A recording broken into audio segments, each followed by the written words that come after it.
Hello everyone, आप सभी का स्वागत है मेरे चैनल पे। तो आज हम लोग ज्योग्राफी का चैप्टर 10 कर रहे हैं।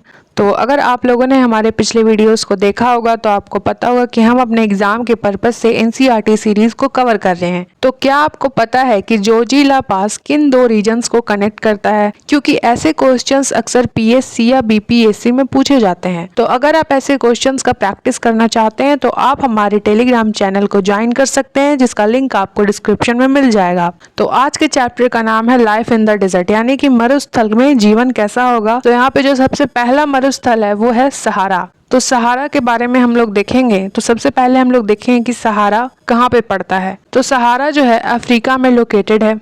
यहाँ पे बहुत ही कम रेनफॉल होता है, इसीलिए वो डेजर्ट है। और यहाँ पे एक्सट्रीम हाई या फिर एक्सट्रीम लो टेम्परेचर होता है, ठीक है, मॉडरेट नहीं होता। और सहारा एक वर्ल्ड का सबसे बड़ा हॉट डेजर्ट है। अगर आपसे पूछा जाए कि which is the largest desert in the world, तो वो अंटार्कटिका आ जाता है। लेकिन अंटार्कटिका जो है ये कोल्डेस्ट डेजर्ट है पूरे वर्ल्ड में, और पूरे वर्ल्ड में सबसे हॉटेस्ट डेजर्ट जो है वो है सहारा है। सहारा जो है ये अप्रॉक्स 8.54 मिलियन स्क्वायर किलोमीटर में फैला हुआ है। ये टोटल 11 कंट्रीज को कवर अप करता है। तो ये नाम दिए हुए हैं 11 कंट्रीज के, जो कि हैं अल्जीरिया हो गए, चैड हो गए, इजिप्ट हो गए, लीबिया हो गए, माली हो गए, मॉरिटानिया हो गए, मोरक्को हो गए, नाइजर हो गए, सूडान हो गए, तुनीसिया हो गए और वेस्टर्न सहारा हो गया। यहाँ पे रेत के अलावा अगर हम देखेंगे तो यहाँ पे वास्ट सैंडी प्लेन्स यानी कि विशाल रेतीले मैदान पाए जाते हैं। ग्रेवल प्लेन्स पाए जाते हैं यानी कि कंकड़ वाले प्लेन्स पाए जाते हैं। और साथ ही साथ यहाँ पे ऊंचे रॉकी प्लेट्यूज पाए जाते हैं, यानी कि ऊंचे पथरीले पठार। तो ये जो रॉकी प्लेट्यूज हैं ये कुछ एरिया में 2500 मीटर हाई होते हैं। अब यहाँ पे देखिए बता रहा है डू यू नो में कि जो सहारा डेजर्ट है अभी का, ये पहले लश ग्रीन प्लेन्स हुआ करता था, यानी कि हरा भरा मैदान। ये हमें कैसे पता लगता है? तो जो सहारा में केव हैं उनमें जो पेंटिंग्स हैं उसमें नदी की तस्वीर बनाई हुई है और क्रोकोडाइल्स के भी तस्वीर बनाए हुए हैं। इससे पता लगता है कि वो पहले लश ग्रीन प्लेन्स हुआ करता था। और वहाँ पे elephant, lion, giraffe, ostrich, sheep, cow, goat भी थे। लेकिन क्लाइमेट के चेंज की वजह से सहारा जो है अभी हॉट एंड ड्राई डेजर्ट बन चुका है। अब ये आप मैप में लोकेशन देख सकते हैं कि सहारा कहाँ पे लोकेटेड है। तो ये पूरे एरिया को कवर अप करता है सहारा। अब हम लोग आगे बढ़ेंगे तो सहारा के क्लाइमेट के बारे में बता रहा है। तो सहारा का जो क्लाइमेट है वो बहुत ही ज्यादा गर्म, अत्यंत गर्म और अत्यधिक सूखा है, हॉट एंड ड्राई है। यहाँ पे दिन में 50 डिग्री सेल्सियस हो जाता है। और इसके कारण जो रेत और चट्टान बहुत ज्यादा गर्म हो जाती हैं, वो अपने आसपास के चीजों को भी गर्म कर देती हैं रेडिएट होकर के। यहाँ पे जो रेनफॉल होता है वो बहुत ही कम पीरियड के लिए होता है, वेरी शॉर्ट टाइम के लिए होता है। और यहाँ जो स्काई होते हैं वो क्लाउडलेस होते हैं, वहाँ कोई बादल नहीं होता, बिल्कुल साफ होते हैं। यहाँ पे जो मॉइस्चर बनती है उससे ज्यादा इवापोरेट हो जाती। नाइट में जो टेम्परेचर है वो 0 डिग्री चला जाता है, यानी कि बिल्कुल फ्रीजिंग कोल्ड। लीबिया के त्रिपोली के साउथ में अगर हम देखेंगे तो वहाँ पे अल अजीजिया है, जहाँ पे 1992 में 57.7 डिग्री सेल्सियस टेम्परेचर रिकॉर्ड हुआ था। अब तक का one of the highest temperature record हुआ है। अब हम लोग यहाँ पे फ्लोरा एंड फाउना के बारे में देखेंगे। तो यहाँ पे किस तरह के वेजिटेशन पाए जाते हैं? तो यहाँ पे हैं कैक्टस हो गए, डेट हो गए, पाल्म्स हो गए, अकेशिया हो गए, ठीक है। और कहीं कहीं पे ओएसिस भी पाए जाते हैं। ओएसिस यानी कि मरुघान। ये डिजर्ट के बीच में एक ग्रीन एरिया होता है जहाँ पे पानी अवेलेबल होता है, और इसके चारों ओर पाम ट्रीज होते हैं। पाम ट्रीज से ये घिरा होता है। बहुत ही बड़ा ओएसिस को टैफिलेटेड ओएसिस कहते हैं। ये जो टैफिलेटेड ओएसिस है ये मोरक्को में पाया गया है, ठीक है। मोरक्को में ये बहुत बड़ा ओएसिस पाया गया है जिसे टैफिलेटेड ओएसिस कहते हैं। ये लगभग 1300 स्क्वायर फीट किलोमीटर तक फैला हुआ है। अब हम लोग देखें कि यहाँ पे किस प्रकार के जानवर पाए जाते हैं। वो हैं कैमल्स, हाइनाज यानी कि लकड़बग्गा हो गया, जैकाल, फॉक्सेस, स्कॉर्पियन, और भी कई वैरायटी हैं स्नेक्स के, वो भी पाए जाते हैं। और साथ ही साथ लिजर्ड भी पाए जाते हैं। अब यहाँ पे कह रहा है कि जो साइंटिस्ट थे वो यहाँ पे मछलियों के स्केलेटन पाए थे।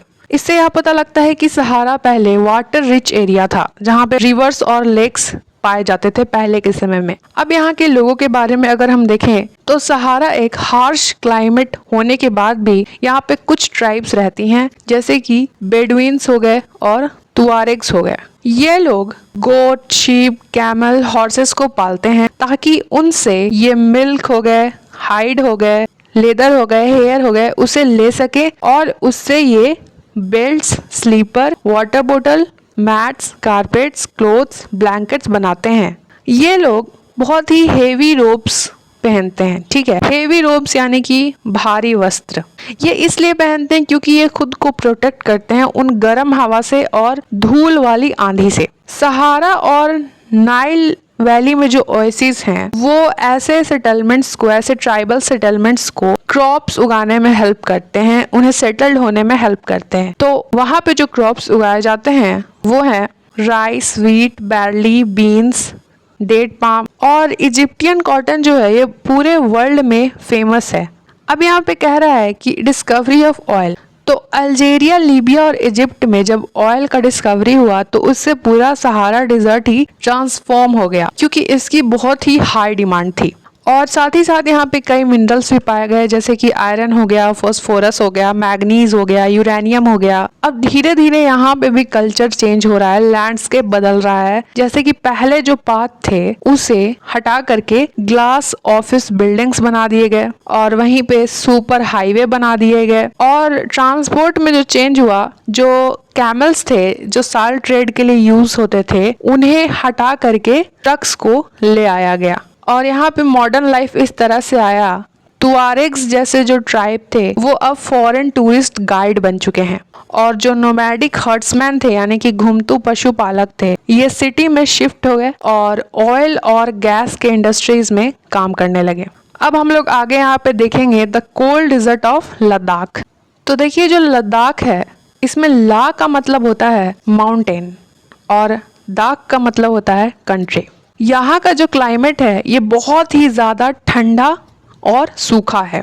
लद्दाख जो है ये ग्रेट हिमालय में जम्मू एंड कश्मीर के ईस्ट साइड में है और इसके वेस्ट में अगर हम देखें लद्दाख के तो काराकोरम रेंज है और साउथ में अगर देखें तो जंस्कर माउंटेन है। यहाँ पे इंदस रिवर बहती है जो डीप वैलीज और जॉर्जेस बनाती है। यहाँ पे अगर आप जाइएगा तो यहाँ पे गांगरी ग्लेशियर आपको मिलेगा और इसका जो एल्टीट्यूड है, ये ऊंचाई है, वो वैरी करता है। कारगिल में 3000 मीटर से लेकर के काराकोरम के 8000 मीटर से भी ज़्यादा तक इसकी ऊंचाई है, इसका एल्टीट्यूड है। यहाँ पे जो एयर है वो बहुत ही ज़्यादा ठंडा होता है, इसके कारण सन की जो गर्मी है उसकी इंटेंसिटी उतनी फील नहीं होती। यहाँ पे जो समर होता है वो दिन में 0 डिग्री से थोड़ा ज़्यादा होता है और नाइट में -30 डिग्री से भी नीचे गिर जाता है। यहाँ पे विंटर में -40 डिग्री से भी नीचे टेम्परेचर चला जाता है। अब यहाँ पे कह रहा है कि लद्दाख में जो द्रास है ये दुनिया का सबसे ठंडा आबादी वाला जगह है। अब यहाँ पे आप देख सकते हैं कि मैप दिया हुआ है लद्दाख का, लद्दाख और यहाँ पे लेह है, यहाँ पे जोजिला है, यहाँ पे कारगिल है, ठीक है। तो ये हमें याद रखना है, ये सारे यहाँ पे जो पॉइंट आउट किए हुए हैं सभी को हमें याद रखना है। रेंजेस याद रखने हैं, रिवर्स याद रखने हैं, ठीक है। और अब यहाँ पे कह रहा है कि जो यहाँ पे रेन है ये बहुत ही कम होता है, 10 सेंटीमीटर हर साल, क्योंकि ये हिमालय के शैडो रीजन में लोकेटेड है। यहाँ पे फ्रीजिंग विंड और बर्निंग सनलाइट दोनों एक साथ आपको मिल जाएगा। अगर आप धूप में बैठे हैं और आपका पैर छाया में है तो आपको लू भी लग जाएगा और साथ ही साथ आपको फ्रोस्ट बाइट भी हो जाएगा एक ही समय पे। अब यहाँ पे कह रहा है कि लद्दाख को कापा चैन भी कहा जाता है यानी कि स्नो लैंड। अब हम लोग यहाँ के फ्लोरा एंड फाउना को देखेंगे तो ये हाई एरिडिटी के कारण यहाँ पे जो वेजिटेशन है वो बहुत ही कम क्वांटिटी में पाए जाते हैं। यहाँ पे जो ग्रास और श्रब्स हैं वो बहुत ही कम है। यहाँ जो वैली ट्रीज हैं वो है विलोज और पॉपुलर्स, जो कि वैली के अराउंड आपको दिखेंगे। रिवर वैली के जो विलोज होते हैं ये बेस्ट क्वालिटी के क्रिकेट बैट्स बनाने में काम आते हैं। यहाँ पे जो समर फ्रूट्स हैं वो है एप्पल हो गए, एप्रिकॉट हो गए, वालनट हो गए। और यहाँ पे जो बर्ड्स पाई जाती हैं वो है robin, redstarts, Tibetan snowcock, raven, hoopoe, ठीक है। और यहाँ पे जो एनिमल्स पाए जाते हैं वो है वाइल्ड गोट्स, वाइल्ड शीप, याक और स्पेशल काइंड्स ऑफ डॉग्स। ये जो गोट्स और शिप हैं, इनसे ये वूल्स निकालते हैं और याक से बटर और मिल्क निकालते हैं और साथ ही साथ मीट, लेदर या हाइड भी ये निकालते हैं। तो यहाँ पे कह रहा है कि चिरू है, जिसे तिब्बतियन एंटीलोप कहते हैं, ये एक इंडेंजर्ड स्पेसीज है क्योंकि इसे वूल के लिए मार दिया जाता था, जिसे शहतोश कहा जाता है। क्योंकि इसके जो वूल होते थे ये काफी हल्के वेट के होते थे और बहुत ही ज्यादा नर्म होते थे, तो इसीलिए इनकी अब जनसंख्या कम गई है, तो इन्हें इंडेंजर्ड स्पीसीज में डाल दिया गया है। तो हमें ये नेम याद रखना है, चिरू।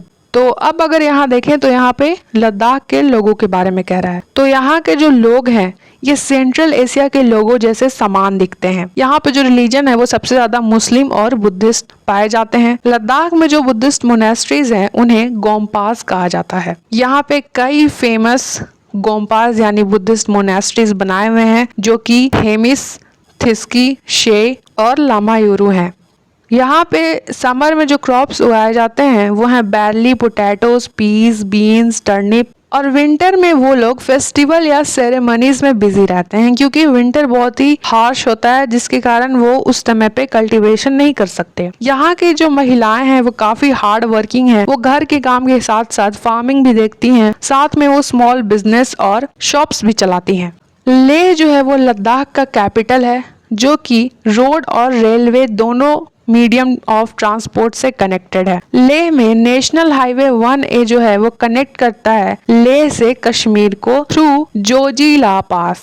तो जोजिला पास किसे कनेक्ट करता है? तो लेह और कश्मीर को। और भी कई हिमालयन पासेस हैं, जैसे कि नाथुला हो गए, रोहतांग हो गए, ठीक है, खारदुंगला हो गए, शिपकीला हो गए, बारालाचाला हो गए। यहाँ पे जो हाईवेज हैं वो जुलाई और सितंबर में ही सिर्फ खुले रहते हैं क्योंकि यहाँ पे काफी ज्यादा स्नोफॉल होता है, इसलिए वो बाकी सीजन में बर्फ से ढके होते हैं। यहाँ पे जो टूरिज्म है वो सबसे मेजर एक्टिविटी है क्योंकि यहाँ पे बहुत ज्यादा मात्रा में विदेशी लोग घूमने आते हैं। यहाँ पे वो लोग सबसे ज्यादा गोम्पास, ग्लेशियर या मेडोज हो गए, ठीक है, घासीय मैदान, ट्रेकिंग्स, सेरेमनी या फेस्टिवल को देखने और घूमने आते हैं। यहाँ पे पानी और फ्यूल जो है बहुत ही कम मात्रा में होते हैं, इसलिए यहाँ के लोग बहुत ही केयरफुली यूज करते हैं, साथ ही साथ उनका रिस्पेक्ट करते हैं।